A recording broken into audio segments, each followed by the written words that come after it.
Hello, everybody. Welcome back to my channel. Thank you so much for watching my rally video, the Pierre Polyev one. That was great. Thank you for the support on that. I read all the comments. It was great fun. I hope to do more of that. I think I'm almost at 10,000 subscribers like that. I know that that is a very small number, but it's big to me. So thank you to anyone who's subscribed. That really helps the channel grow. Today, I'm going to talk about polls because a lot of people sometimes ask me about polls, and I am not a big poll person. I don't get excited about them. I don't take it too seriously. I understand that it is a snapshot of what is going on, but I don't press a lot of importance on polls because in my day, working at Global News, I've seen a lot of manipulation of information. But we do that with a lot of things, because in the news, you have to spin everything, right? So, like a forest fire, even if it's not a big thing, if it's like even if it's a small little smoldery thing, you got to make it a thing or it doesn't make headlines. If it bleeds, it leads, that type of thing, right? So you got to make things interesting. So by definition, by default, things are always a little bit sensational in the news. Just that's how it goes because they do try to turn what happens into a show. It's really boring just to say a sinkhole, started leaking in Vancouver, but police sorted it out quickly and traffic resumed within 30 minutes. Well, big deal. Why are you telling me that? That's not exciting. You have to say, it exploded, causing, traffic was snarled for hours, and one lady abandoned her car and took the SkyTrain home or something. You have to make some story. Otherwise, it's not exciting. Why would anybody watch, right? That's pretty obvious. So back to the polls. What's the definition of trolling, right? So in slang, now troll, I always think of some little creature that lives under a bridge. But trolling nowadays is posting comments online to bait people, deliberately provoking people into an argument or an emotional reaction. And in some cases, they don't even believe what they're saying, but they do it just to cause drama, right? So that's kind of what like trolling is. And I feel like the polls are kind of trolling us, right? The news uses polls as manipulation. So I'll give an example of something stupid. Like say you get a room of 600 people and you poll them on what's your favorite cheese, right? And like say 400%, 400 say I like cheddar, and 200 say I like mozzarella, and 160 say I'm undecided. Then you that's 26%, that's undecided. So then you could do a headline where you say nearly a quarter of Canadians say that they're undecided about cheese. What does this mean for the dairy industry? And you could make a story doing anything. You could go talk to a vegan and they could say, I haven't been eating cheese for 20 years. And then you could talk to a dairy farmer and he could say, oh, my sales are down and yada yada. You could make a story out of anything, even if something as seemingly innocuous as that. You can spin it. That's what the news does. They spin it. So they did a lot of spinning during the convoy, obviously.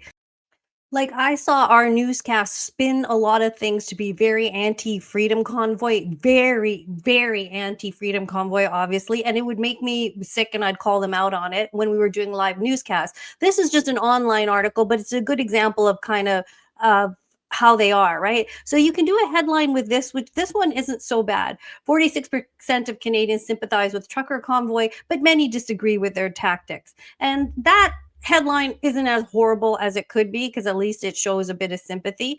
But then going down, this is one thing we got to keep in mind about polls, right? This paragraph here on February 3rd, this article is from 2022. On February 3rd, Prime Minister Justin Trudeau said the people living in Ottawa deserve to get back to their lives, as he destroyed our lives, as the so-called Freedom Convoy. I cannot stand the fact that they even said that. But anyway, the so-called Freedom Convoy continues to occupy downtown streets, but gave no sign that he's willing to negotiate. Results show that 53% agree that he shouldn't negotiate with them. So there you go. 53% of what? Of whom, I ask you. So always when you see a poll, go and look at who is being polled. So this poll, These are some of the findings of an Ipsos poll conducted between February 8th and 9th, 2022, on behalf of Global News. That's very key. For this survey, a sample of 1,000 Canadians age 18 plus was interviewed. So this is a poll of 1,000 people. So whenever you see a news anchor or any headline or anyone on the radio, even if you're listening to morning radio, they manipulate you too, but it's more subtle. So if they say something like 40% of this, 50% of that, just ask yourself, how many people did they talk to? So in that article, it's 1,000 people.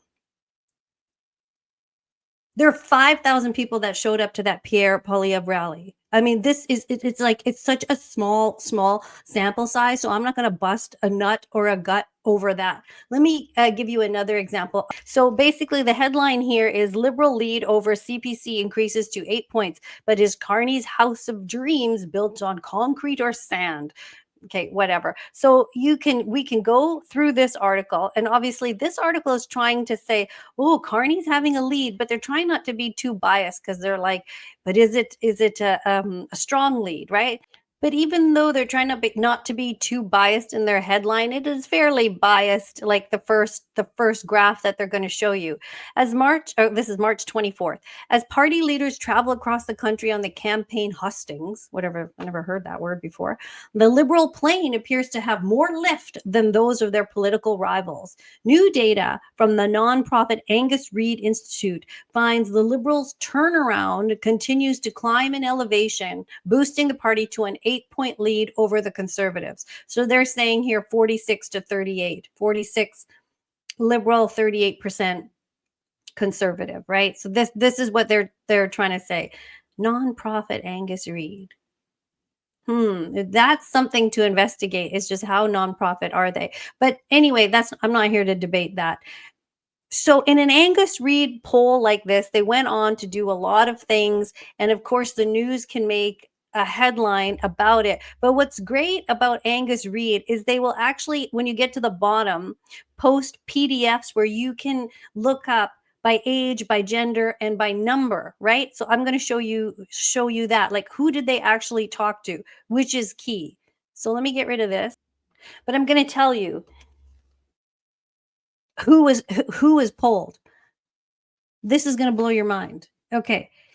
This Angus Reid poll, take a guess at how many Canadians they polled. 500, 5,000. What was it? It was actually 2,400 people. So they polled 2,400 people. Let me show you. And so this is the sample size, if you can see here, 2,400 people. So in BC, 324 people. Whoopee ding dong. In Alberta, 600. Saskatchewan, 125. Manitoba, 125. Atlantic Canada, 124. When you add all that up, that equals 2,400. This is 2,400 people. So some of the questions they asked is, thinking of various issues and challenges facing Canada, which ones do you personally care about the most? Cost of living, relations with the US, including tariffs, healthcare, housing affordability, the economy, the environment. So you can look and see what people are saying. You can look this up for yourself. I can link this article. But the point I'm trying to tell you, it's 2,400 people. And in BC, 324 people they surveyed. 324. These sample sizes are so small, and we're supposed to have a hissy fit over that amount of people? When think about it, look at the views of a Moose on the Loose video. Look at the views of the Pleb, Jasmine Lane and her astronomical views. The Portuguese Pie has great views. Like Clyde Do Something. Look at all these people. Elevate, even Candace Malcolm. Northern Perspective. Everybody is watching this content, and you can see quite clearly the numbers. And you can see the people that are coming for Pierre Poilievre and everything like that. You can see the support. So don't get all crazy about polling, because their sample size is so small. 2,400 people. You're going to lose your nut over what 2,400 people think, as opposed to the thousands and thousands of people that are consuming alternative media because they actually want true information. But you can manipulate a poll to do anything, to say anything, and that's what they do. Which makes us, a little nervous when we read these polls, right? But I would never take polls that seriously. It's such a small sample size, and it's really not how a lot of people are feeling. It's a snapshot. It's not a great consensus. It's not what 40 million people are feeling. They don't ask even 4 million people. They don't ask a million people. They don't ask 400,000 people. Most of these Ipsos, Nanos, Angus Reid polls are based on just a very small sample size. There is this one website, 338, which I believe amalgamates everything. So, I mean, that at least is a broader scope, fine. And a lot of people are sort of getting worried because people have been texting me about Polymarket. Now, Polymarket might be a different beast altogether because it's literally money. It's a betting website. You're betting on something, and I'm not a better. I'm not a betting woman, but like even if you live in Vancouver and you love the Canucks and they're the best, you think they're the best, but if you were to make a bet, are the Canucks gonna win against the Florida Panthers, or are they gonna win against the, I don't know, New York Rangers, or what's a stronger team than them? The Winnipeg Jets. Well, I think they're winning today against them. Let's say it was Vancouver against the Las Vegas team, whatever they're called, the Knights. I forget what they're called, but they're the stronger team. So if you're gonna bet against them, if somebody's asking me to take $50 out of my wallet and bet, I'd bet on Vegas. I'd bet on Florida. I'd bet on the stronger team. You know what I mean? Even whether you like the other team or not. So I think with Polymarket, that's kind of what we're seeing here. We're seeing who we think is going to win because of what the media is telling you. And if I was a betting woman, I'd be thinking the same thing too. Here, this survey on Polymarket was next Prime Minister of Canada after the election. It's got here 60% liberal, 40% conservative. Now, this is making people's hearts sink, but this is a betting website. This is people taking money out of their wallet to bet. And I'm going to tell you something. What worries me is not people not showing up. People are going to show up. People are going to, that's not the issue. Voter turnout is going to be huge. The issue is our government upholding the democratic process? Is our government going to be straightforward with us? That is my worry. My worry is a word that rhymes with dig. You know what I'm saying? Are they going to dig the election? I say that because some platforms don't like when you say a certain phrase, right? So that's my worry. My worry isn't that people are not going to show up. People are going to show up and vote for who we want to see change. But my worry is, are we living in a democratic society? Is Canada part of a democratic society? I don't think so. I think this is changing big time. They brought this guy in to almost finish Canada off, to almost make it for sale or something. He's a bankruptcy expert. It's like he's coming to bankrupt us. And with the latest news breaking about Jared Kushner and how Brookfield helped bail out Jared Kushner, this has got Trump in a very peculiar situation. So Carney maybe feels like he's got an edge in some way. And Carney and his team will push aside a Ruby Dalla, will literally boot a candidate out of their seat who's been in there for 10 years, like Chandra Arya. I don't know what they will do to Barbara Ball, but I don't put anything past them because I don't think democracy is being upheld here. We're going to show up. We're going to vote.